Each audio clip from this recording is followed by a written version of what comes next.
ગાયોની રક્ષા અને પ્રતિજ્ઞા। માંગડાવાળો પોતાના મામાના નગર ઘુમલીથી ગાયોના ધણને હાંકી જનાર લૂંટારા બાયલ ચાડવાનો પીછો કરવા નીકળે છે।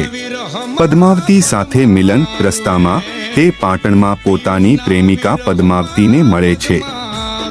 પદ્માવતી તેમને ચોપાટ, એક પ્રકારની રમત રમવા માટે આમંત્રણ આપે છે, પરંતુ માંગડાવાળો ગાયોને છોડાવવાની પોતાની ફરજને કારણે ના પાડે છે। તે પદ્માવતીને વચન આપે છે કે તે લૂંટારાઓને હરાવીને ચોક્કસ પાછો ફરશે અને ચોપાટ રમશે।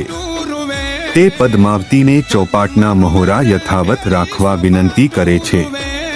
વીરગતિ અને પ્રેત્યોની બાયલ ચાડવા સાથેના યુદ્ધમાં માંગડાવાળો વીરગતિ પામે છે। પદ્માવતી સાથે ચોપાટ રમવાનું વચન અધૂરું રહી જવાથી તેનો આત્મા ભૂત પ્રેત બનીને તે સ્થળે ભટકવા લાગે છે। પદ્માવતીના લગ્ન। બીજી બાજુ માંગડાવાળાના મૃત્યુના સમાચાર સાંભળીને પદ્માવતી ખૂબ દુઃખી થઈ જાય છે। તેના ઘરના વડીલો તેનું લગ્ન ઉનાના એક પૈસાપાત્ર વેપારીના દીકરા સાથે ગોઠવે છે।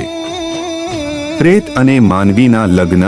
પદ્માવતીની જાન જે જગ્યાએ માંગડાવાળાનું મૃત્યુ થયું હતું તે વડના ઝાડ નીચે આરામ કરવા રોકાય છે।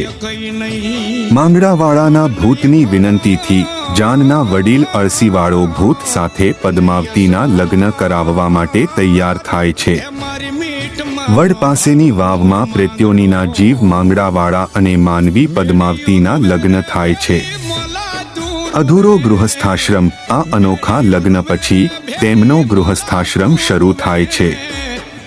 દિવસે તે જગ્યા સામાન્ય વડનું ઝાડ અને વાવ હોય છે, પરંતુ રાત્રે તે ઝળહળતા મહેલમાં પરિવર્તિત થઈ જાય છે। તેમનો આ સંઘર્ષમય સંબંધ ચાલે છે, જેમાં તેઓ માત્ર રાત્રે જ મળી શકે છે। મુક્તિ। અંતે પદ્માવતી પોતાના પ્રેતાત્મા પતિ માંગડાવાળાને આ પ્રેત્યોનીમાંથી મુક્ત કરાવવાનો નિર્ણય કરે છે। તે ગિરનારની ગોદમાં આવેલા પવિત્ર દામોદર કુંડમાં માંગડાવાળાની રાખ લઈને ડૂબી જાય છે અને આમ માંગડાવાળાને મુક્તિ મળે છે।